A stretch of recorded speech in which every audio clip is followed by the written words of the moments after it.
2021년 9월 북한이 새로운 미사일을 시험 발사합니다. 하지만 당시엔 정확히 어떤 무기인지 드러나지 않았습니다. 그리고 2주 정도 지난 뒤 열린 국방발전 전람회에서 그 놀라운 정체가 공개됩니다. 기존 탄도미사일과 달리 납작하고 날개처럼 퍼진 형태의 미사일이었습니다. 북한은 화성 8형으로 불렀는데 그 뒤에도 비슷한 시험을 계속했습니다. 극초음속 활공체 HGV로 불린 이 미사일은 기존 탄도미사일과는 달랐습니다. 왜일까요?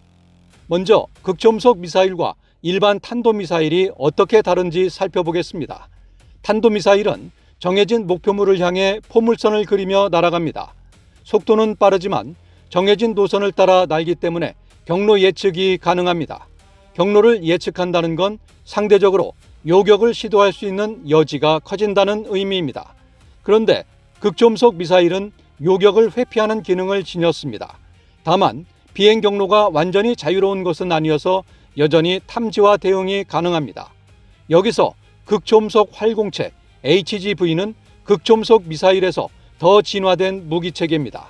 특히 대기권 상층을 따라 활공하기 때문에 기존 요격 체계가 대응하기 어려운 고도와 속도를 유지합니다. 특히 다시 대기권으로 내려오면서 납작한 탄두 부분이 추진체와 분리됩니다. 그리고 낙엽이 떨어지듯 좌우로 크게 틀고 고도도 계속 바꾸면서 경로 예측이 불가능할 정도입니다.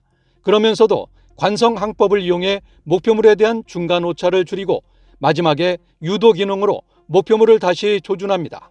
무술로 치면 술 취한 듯 흐늘거리며 상대를 타격하는 취권처럼 예측하기 어려운 움직임으로 상대를 흔드는 방식입니다. 대륙간 탄도미사일 ICBM까지 만든 북한이 왜 이렇게 극초음속 활공체 개발에 열을 올리고 있는 걸까요? 첫 번째 이유는 3중 4중으로 방어망을 쌓고 있는 한국의 요격 시스템 때문입니다. 일반 탄도미사일이 하늘에서 요격될 가능성이 커지자 요격이 어려운 극초음속 활공체 개발에 올인하고 있는 겁니다. 두 번째 이유는 적은 비용으로 강력한 비대칭 전력을 만들기 위해서입니다.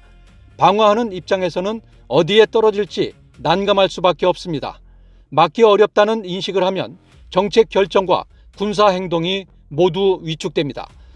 이런 극초음속 활공체에 전술핵을 탑재한다면 어떤 결과가 나올까요? 핵탄두를 탑재하고 낮은 고도로 날며 궤적을 바꾸고 접근하는 극초음속 활공체는 상당한 위협이 될 수 있습니다.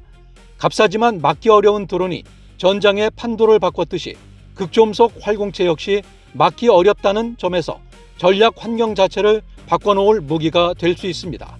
현재 러시아는 아방가르드, 중국은 둥펑 17 등 HGV 전력을 운용하고 있으며 미국은 관련 체계를 개발 중에 있습니다.